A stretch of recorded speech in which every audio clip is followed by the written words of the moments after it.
una ciudad pequeña donde todos nos conocíamos, pero que disfrutábamos de unos beneficios que no alcanzábamos a medir lo que significaba. Era una ciudad en esa época que tenía muchas calles destapadas, tenía problemas de alcantarillado, unas presas municipales bien manejadas realmente. A finales de 1800 éramos un poblado olvidado del mundo, no había ningún servicio, no había servicio de salud, ni servicio bancario, no había energía, la energía era con velas y con las lámparas. Tuluá era una aldea con no más de 8.000 habitantes. El almacén de Don Agobardo Potes, la cacharrería de Don Sosa.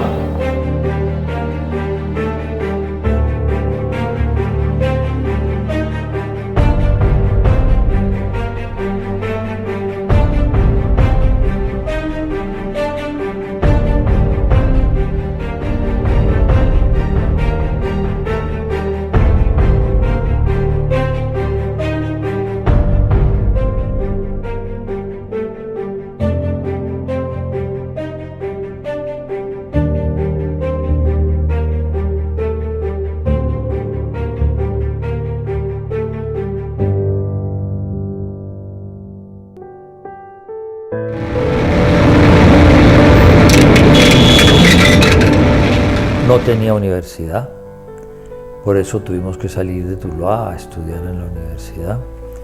Era una ciudad en donde la competencia política era sangrienta, por eso escribí Cóndores. Y era una ciudad que estaba todavía muy atrás.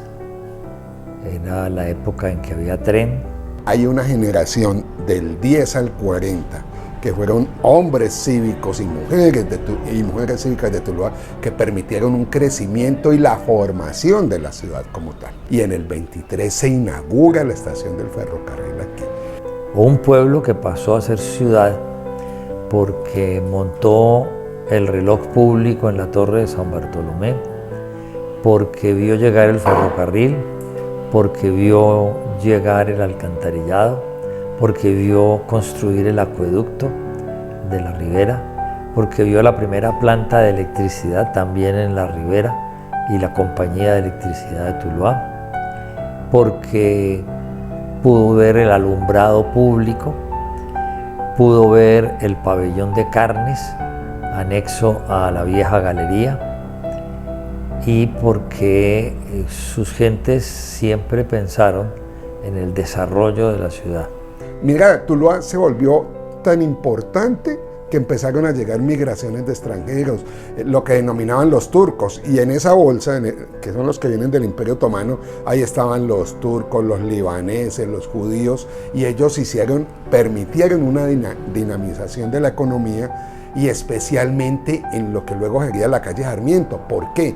Porque ahí se hizo la galería que la hizo don Jesús Sarmiento, y se hizo el edificio Sarmiento de esta época. Entonces hay un desarrollo muy importante de esta época y luego ya se crea posteriormente el Hospital San Antonio y se hace, ya en los 30, se hace el acueducto municipal y en el 23 llega la energía a Tuluá y ese mismo día, como prueba de eso, paralelamente se da al servicio de la ciudad el reloj público que todavía está en la antigua Torre de San Bartolomé.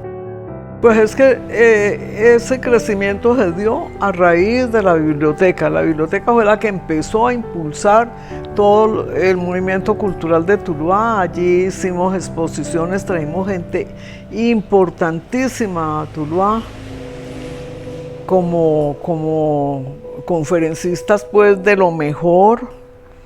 Vino Alejandro Obregón, vino María Teresa Negreiros, vino Felisa Burstin. Hay un personaje muy importante en la ciudad de Tuluá, Federico Restrepo Huay. Imagínense, él trajo mucha de la maquinaria que tuvo Tuluá para conservar carreteras, para hacer las calles. Trajo las primeras máquinas de recolección de basura. ¿Pero cómo las trajo? no había créditos para los municipios, no era fácil traer, y se hizo a través del Comité de Cafeteros de la Cortina de Hierro. Nosotros, el país decía, venga, yo necesito tanto café, le envío las maquinarias de donde llega ese país y nosotros le pagábamos al Comité de Cafeteros lo que él le entregara en grano a esos países. Así fue que trajo eso, pero él ayudó, ojo, a hacer el aeropuerto de Farfán, ayudó a hacer el pabellón de carnes y ayudó a hacer lo que es hoy el Palacio Municipal. Fue un alcalde con ingenio, con berraquera, con garra y con amor por Tuluá. Hoy, este pueblo nuestro es una ciudad pujante. El buen éxito que había tenido como escritor y de pronto una pasión por el pueblo que no se me ha quitado. Yo sigo siendo tulueño fututo y me parecía que si yo había escrito sobre las distintas maneras de ejercer el poder, debería probar a ver qué tal resultaba. Y por eso cuando llego a la alcaldía de Tuluá, con un equipo humano que afortunadamente tuve y del que me siento orgulloso, pudimos darle a Tuluá las cosas que no tenía. En Tuluá la gente no se podía bañar a las 11 de la mañana, ya no había agua. Tenían la misma planta de 1923. En Tuluá la basura la recogían unos carros que trajeron de Finlandia, pero que no daban abasto, entonces se seguía recogiendo en carretillas y se iba a botar a un basurero, a un hueco donde hoy está el vivero del Rosal, o a otro al frente del CAI de Nariño. Tuluá tenían unos teléfonos automáticos desde 1953, pero electromagnéticos, y la planta digital la tenían hacía 2 años y medio en una bodega en Japón, y con Eider Vélez seguimos las vueltas y en 3 meses de alcaldía ya teníamos planta digital telefónica. Pero fuera de eso logramos pavimentar yo no sé cuántas cuadras. Recuerdo que inauguramos un parque al que los sucesores míos han tratado de cambiarle de nombre y la gente no se lo cambia, que es el Parque de los 50.000 metros cuadrados de pavimento que hicimos en Tuluá. También se publicará la lista de los contratos para que todos los ciudadanos las conozcan. Porque es que muchos dicen que yo fui alcalde, que qué tan rápido, que cómo logré eso. Es que fueron 20 años de trabajo en Tuluá nuevamente, como tulueño que regresé de estudiar por fuera. Vamos a iniciar con el plan de desarrollo, vamos a trabajar 5 meses.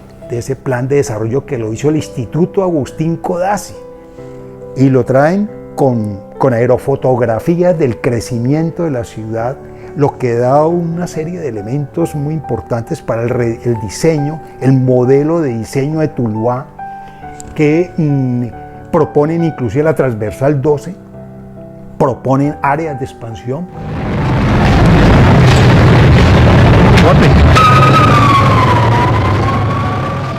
Que Tuluá no ha sido una ciudad violenta y no violentada. Nosotros hemos sufrido desde los tiempos de la conquista y la colonia, y es una historia que hay que contar, hay que relevar, que aquí hubo resistencia indígena y aquí también hubo enfrentamientos, y Tuluá fue escenario de eso. El único delito que cuenta es estar contra el gobierno. Hay un libro mío que se llama Las Guerras de Tuluá, donde se cuenta la historia de cómo Tuluá ha sido violento casi desde antes de nacer como poblado. Y quizás a mí me toca ser alcalde en uno de los momentos más álgidos. Hay mucho trecho entre lo que podría ofrecer don Agobardo Montes en su almacén a lo que se aprecia ahora alrededor de este gran centro comercial fundido. Para una ciudad intermedia, como lo es Tuluá, si nosotros nos vamos a las cifras del año 1945, y lo recuerdo es porque en ese año que se creó la Cámara de Comercio de Tuluá, las cifras económicas que Tuluá manejaba era que las actividades económicas más importantes estaban en la siembra del maíz, del cacao, ¿sí? Algo de caña de azúcar apenas estaba empezando a ser importante, pero sobre todo el fenómeno de ciudad comercial, donde se transaba buena parte de las mercancías del comercio agropecuario de la región por un lado, pero además donde se transaban las mercancías del comercio internacional. Bueno, yo pienso que el crecimiento de Tuluá y el de varias ciudades en general y territorios es muy coyuntural, depende mucho de diferentes momentos históricos.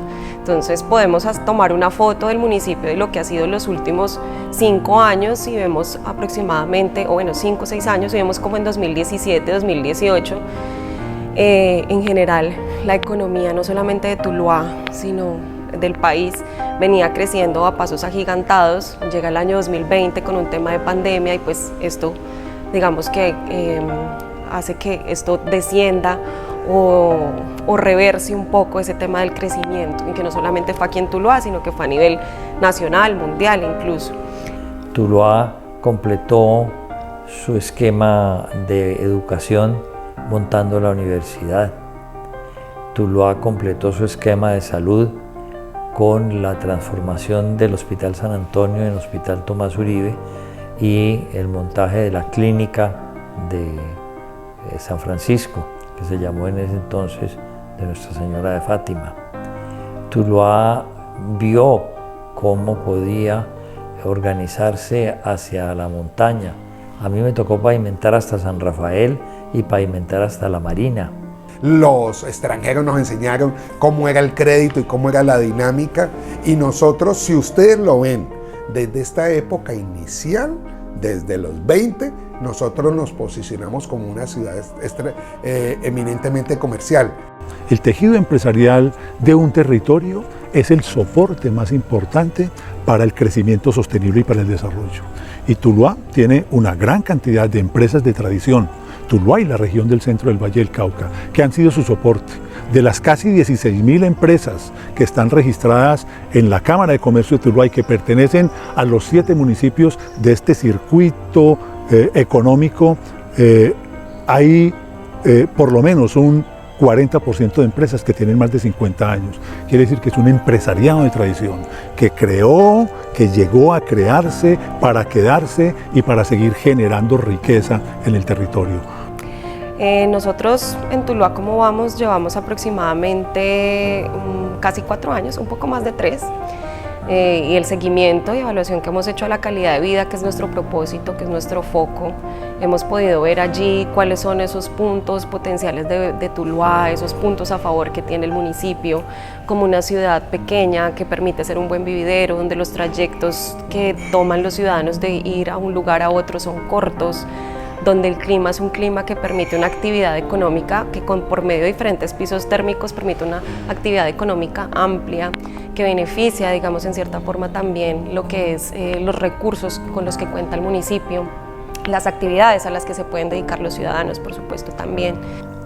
La ciudad construye hacia arriba, como era lógico, y no expandiéndose, y construye gracias a una fuente que nadie creía que podía ser cierta, pero que yo me encargué entonces de patrocinar a la diáspora, a todos los tulueños que se han ido a vivir y a trabajar en Europa y en Estados Unidos y que envían mensualmente su aporte y semestral o anualmente una ayudita más para hacer el tercer piso de las casas.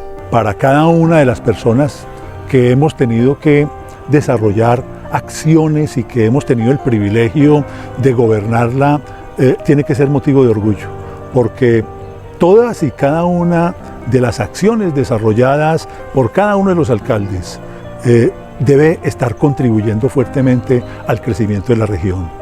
El tulueño sí debe reconocer más, previamente lo que decía, esas amabilidades y esas bondades que tiene la ciudad y que hoy en día no las tienen las ciudades grandes. Sí, las ciudades grandes tienen otras cosas, pero al final del día las ciudades intermedias o pequeñas, como es el caso de Tuluá, ofrecen grandes beneficios en temas de calidad de vida, y yo creo que eso son, digamos que son elementos invaluables.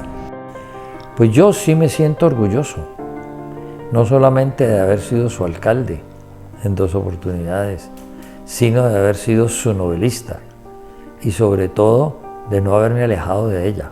No, berracamente tulueño. Definitivamente yo pienso que esto de ser tulueño le nace a uno del alma, y esa escuela me sirvió sobre todo para querer la ciudad y para darle algo de lo que uno tiene a la ciudad que le ha dado todo. Entonces, es una invitación a todos los tulueños y a los que vienen a vivir aquí a Tuluá, que son muchos, y que nos han dado muestras de cómo querer a Tuluá y de cómo hacer procesos para que esta ciudad crezca y sea mejor para todos. Me siento muy orgullosa. Cuando me preguntan si me siento feliz y orgullosa de vivir en Tuluá, contesto totalmente. Me quedaría y podría vivir aquí el resto de mi vida.